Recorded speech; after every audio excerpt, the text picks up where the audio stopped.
নমস্কাৰ আপোনালোক সকলোকে পুনৰবাৰ আপুনি নিউজৰ অন্য এটা ভিডিঅ' লৈ স্বাগতম জনাইছো 1 আগষ্ট তাৰিখৰ পৰা আপোনালোকৰ কাৰণে কিছুমান নতুনকৈ নিয়ম সলনি হ'ব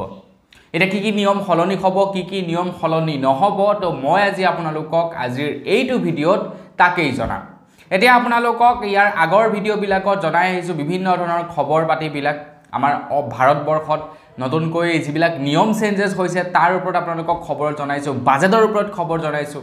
এতিয়া আগন্তুক 1 আগষ্টৰ পৰানো আপোনালোকৰ কাৰণে কি নিয়ম সলনি হ'ব পাৰে তাৰ ওপৰত খবৰ ওলাইছে গতিকে তাৰ ওপৰত আজি আপোনালোকক এইটো ভিডিঅ' জনাম যে কি নতুন নিয়ম সলনি হ'ব পাৰে তো ভিডিঅ'টো প্ৰথমৰ পৰা শেষলৈকে চাই থাকিব আৰু খবৰটো সকলোলৈকে শ্বেয়াৰ কৰি দিব যদি হে চাই ভাল লাগে তেনে লাইক এটা কৰিব চেনেল যদি এতিয়ালৈকে সাবস্ক্ৰাইব কৰা নাই তেনে চেনেলটো সাবস্ক্ৰাইব কৰি ল'ব এনেকুৱা ধৰণৰ খবৰবিলাক নিতৌ পাই থাকিবৰ কাৰণে আগবাইছো প্ৰথমটো খলনি হ'ব লগা নিয়মৰ ফালে সুপ্ৰিম কোৰ্টৰ তৰফৰ পৰা 2017 চনৰ আগষ্ট মাহত এটা নতুনকৈ নিয়ম বনাইছিলে আৰু সেই নিয়মটো আছিল কি যে 2017 চনৰ পাছৰে পৰা যিবিলাক গাড়ী মটৰ থাকিব তো গাড়ী মটৰ বিলাকৰ ইনস্যুৰেন্স কৰিবৰ কাৰণে পলিউশনৰ সাৰ্টিফিকেট দৰকাৰ হ'ব গাড়ী মটৰটো ইনস্যুৰেন্স কৰিব লাগে তো ইনস্যুৰেন্স কৰিবৰ কাৰণে পলিউশনৰ সাৰ্টিফিকেট দৰকাৰ হ'ব বুলি সুপ্ৰিম কোৰ্টে এটা নিয়ম বনাইছিলে 2017 চনত তো 2017 চনত সুপ্ৰিম কোৰ্টে সেই নিয়মটো বনোৱাৰ পাছৰে পৰা সেই নিয়মটো অনুযায়ী এতিয়ালৈকে কামকাজ চলি আছিল কিন্তু 1 আগষ্টৰ পৰা আকৌ সুপ্ৰিম কোৰ্টে সেই নিয়মটো খলাই দিছে যে কৈছে যে এতিয়াৰে পৰা থাৰ্ড পাৰ্টি পলিউশন কৰিবৰ থাৰ্ড পাৰ্টি ইনস্যুৰেন্স কৰিবৰ কাৰণে কোনো ধৰণৰ পলিউশনৰ সাৰ্টিফিকেটৰ দৰকাৰ নাই বুলি জনাইছে এতিয়াৰে পৰা থাৰ্ড পাৰ্টি ইনস্যুৰেন্স আপোনালোকে পলিউশনৰ অবিহনে কৰিব পাৰিব বুলি জনাইছে গাড়ীয়ে হওক বা বাইকে হওক বা স্কুটিয়ে হওক যিয়ে নহওক আৰু ইনস্যুৰেন্স কৰিবলৈ হলে পলিউশনৰ সাৰ্টিফিকেটৰ দৰকাৰ নাই তো আপোনালোকৰ গাড়ী মটৰ আছে নে নাই আপোনালোকে পলিউশন কৰি ৰাখিছে নে নাই গাড়ী মটৰ ইনস্যুৰেন্স কৰি থৈছে নে নাই কমেন্ট এটা কৰি জনাব আগবাইছো ইয়াৰ পাছৰটো খবৰ ফালে খবৰ ওলাইছে যে আমাৰ ভাৰতবৰ্ষৰ বৰ্তমানৰ ৰাষ্ট্ৰপতি আৰু পূৰ্বৰ যিসকল নেকি ৰাষ্ট্ৰপতি আছিল তো ৰাষ্ট্ৰপতিসকলে যিবিলাক নেকি উপহাৰ লাভ কৰিছিল সেই উপহাৰ বিলাকক এতিয়া নিলাম কৰিব আমাৰ ভাৰত চৰকাৰে বৰ্তমানৰ ৰাষ্ট্ৰপতি গৰাকী বা পূৰ্বৰ ৰাষ্ট্ৰপতি গৰাকীক জুনে ধৰিলক কিবা কিবি ধৰিলক উপহাৰ দিছিলে তো সেই উপহাৰ বিলাকৰ এতিয়া নিলাম হ'ব বুলি জনাইছে তো 5 আগষ্ট তাৰিখে সেই উপহাৰসমূহৰ নিলাম কৰা হ'ব আৰু সেই উপহাৰ বিলাক নিলাম কৰি যি নেকি টকা পাব সেই টকাৰে দুখীয়া যিসকল ছাত্ৰ-ছাত্ৰী আছে তো ছাত্ৰ-ছাত্ৰীসকলৰ বিকাশৰ কাৰণে সেই টকা পইচাসমূহ খৰচা কৰিব বুলি জনাইছে ই নিলাম নামৰ এটা পোৰ্টেল মুকলি কৰিছে যিটো পোৰ্টেলত আপোনালোকে ভাগ ল'ব পাৰে আপোনালোকেও চৰকাৰী বস্তুৰ নিলামত ভাগ ল'ব পাৰে সেই বস্তুবিলাক আপোনালোকে ক্ৰয় কৰিব পাৰে 5 আগষ্ট তাৰিখৰ দিনাখন নিলাম হ'ব ই নিলাম পোৰ্টেলত আপোনালোকে ৰেজিষ্টাৰ কৰিব পাৰে সেই নিলামত অংশগ্ৰহণ কৰিব পাৰে আপোনালোকৰ বাৰু বৰ্তমানলৈকে কোন গৰাকী ৰাষ্ট্ৰপতিক আটাইতকৈ বেছি ভাল লাগে কমেন্ট এটা কৰি জনাব আগবাইছো ইয়াৰ পাছৰটো খবৰ ফালে ইয়াৰ পাছৰ খবৰটো অৱশ্যে আমাৰ গোটেই ভাৰতবাসীৰ কাৰণে নিয়মটো সলনি হোৱা নাই এই নিয়মটো অৱশ্যে ওলাইছে ইউপিৰ পৰা তো ইউপিত এই নিয়মটো সলনি কৰিছে আৰু এই নিয়মটো সলনি কৰাৰ পাছতেই এতিয়া ইউপিত জনসাধাৰণৰ মাজত বিৰাটেই হাহাকাৰ সৃষ্টি হৈ গৈছে ইউপিত কি কৰিছে এতিয়াৰে পৰা কেৱল যিবিলাক নেকি বাছ আছে সেই বাছ বিলাকে কেৱল 5 কুইণ্টল কে অধিক মানুহ এতিয়া বস্তু লৈ যাব নোৱাৰিব বুলি জনাইছে মানে যিবিলাক বাছত নেকি আপোনাৰ মানুহ নিয়ে সেই বাছ বিলাকত 5 কুইণ্টলতকৈ বেছি সামগ্ৰী নিব নোৱাৰিব অত্যাধিক সামগ্ৰী নিব নোৱাৰিব আৰু এজন ব্যক্তিয়ে কেৱল 20 কিলোগ্ৰাম বস্তুহে ফ্ৰী কৈ নিব পাৰিব গাড়ী বিলাকত মানে 20 কেজি ওজনৰ বস্তুহে ফ্ৰী কৈ নিব পাৰিব তাতকৈ বেছি যদি নিবলৈ বিচাৰে তেন্তে পইচা দিব লাগিব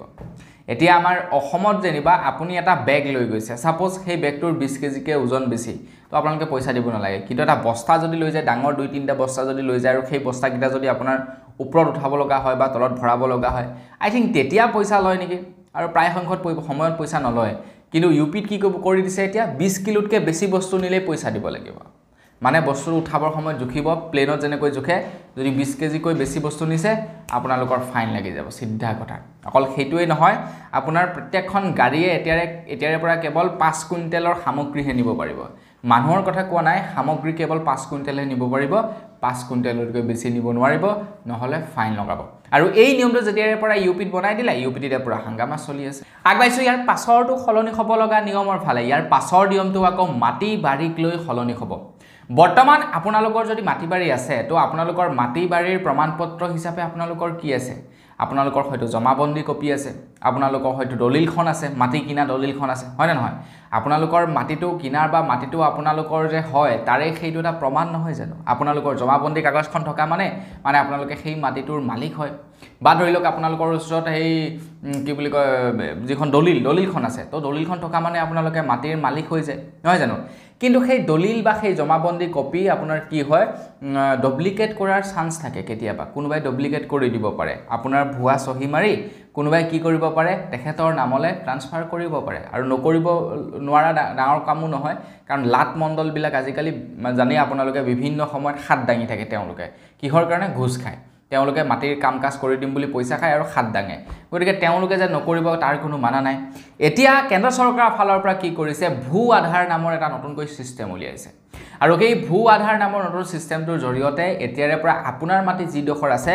সেই মাটিডোখৰ আপোনাৰ ফিংগাৰপ্ৰিন্ট সহ আপোনালোকক এখন সাৰ্টিফিকেট প্ৰদান কৰিব এখন আধাৰ কাৰ্ড প্ৰদান কৰিব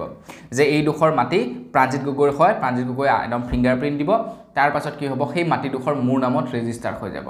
আৰু ইন ফিউচাৰ যদি মই সেই মাটিডোখৰ কাৰোবাক বিক্ৰী কৰিব বিচাৰো তেতিয়া মই কি কৰিব লাগিব ফিংগাৰপ্ৰিন্ট দিব লাগিব তেতিয়াহে মাটিডোখৰ বিক্ৰী হ'ব যিমান সহি মাৰি থাকিলেও কাম নাই ফিংগাৰপ্ৰিন্ট নিদিয়ালৈকে মাটি বিক্ৰী নহয় যেনেকৈ নেকি আজিকালি বেংকৰ একাউণ্ট খোলাৰ সময়ত কি হয় আপোনাৰ ফিংগাৰপ্ৰিন্ট দিব লাগে আপোনাৰ ফিংগাৰপ্ৰিন্ট দিলেহে পইচা উঠে ঠিক তেনেকুৱা ধৰণৰ কথা তো ফিংগাৰপ্ৰিন্টটো ডুপ্লিকেট কৰিব নোৱাৰে ন সহিটো যেনিবা ডুপ্লিকেট কৰিলে ফিংগাৰপ্ৰিন্টটো ডুপ্লিকেট কৰিব নোৱাৰে সো সেই কাৰণে এই নিয়মটো বনাইছে তো আপোনাৰ এই নিয়মটো কেনেকুৱা লাগিছে কমেন্ট এটা কৰি জনাব মোৰ মতে ভাল কৰিছে এইটো আমাৰ কাৰণে যথেষ্ট ভাল হ'ব আগবাইছো একেবাৰে হেখৰটো খলনি হ'ব লগা নিয়মৰ ফালে আৰু এই নিয়মটো এইবাৰ জোতা চেণ্ডেলৰ ওপৰত খলনি হ'ব তো আপোনালোকে বাৰু জোতা চপ্পল কি কোম্পানীৰ বেছিকৈ পিন্ধে কমেন্ট এটা কৰি জনাব আপোনালোকে ব্ৰেন্ডেড পিন্ধে নে নন ব্ৰেন্ডেড বা ফুটপাতত পোৱা পিন্ধে কমেন্ট এটা কৰি জনাব তো বন্ধু বান্ধৱীসকল এতিয়া আমাৰ ভাৰতবৰ্ষত বৰ্তমান সময়ত কি হয় বহুতো এনেকুৱা কোম্পানী আছে ফুটৱেৰ কোম্পানী যিবিলাকে আপোনাৰ ডুপ্লিকেট মালো বনায় যিবিলাকে অৰিজিনেল বানো বনায় এটা সাপোজ আপোনালোকে যদি নাইকিৰ জোতা এযোৰ যদি অৰিজিনেল কিনিবলৈ যায় বহুত দাম পৰিব কিন্তু আপোনালোকে first copy second copy third copy নাইকিৰ জোতা নাপায় জানো ঠিক তেনেকৈ প্ৰত্যেকটো কোম্পানীৰ বস্তু ডুপ্লিকেট পোৱা যায় এটা খবৰ ওলাইছে যে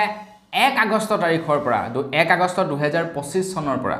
এই আগষ্ট নহয় 2025 চনৰ 1 আগষ্টৰ পৰা আমাৰ ভাৰতবৰ্ষত কেৱল BIS সাৰ্টিফিকেট জোতা চপ্পলহে চলিব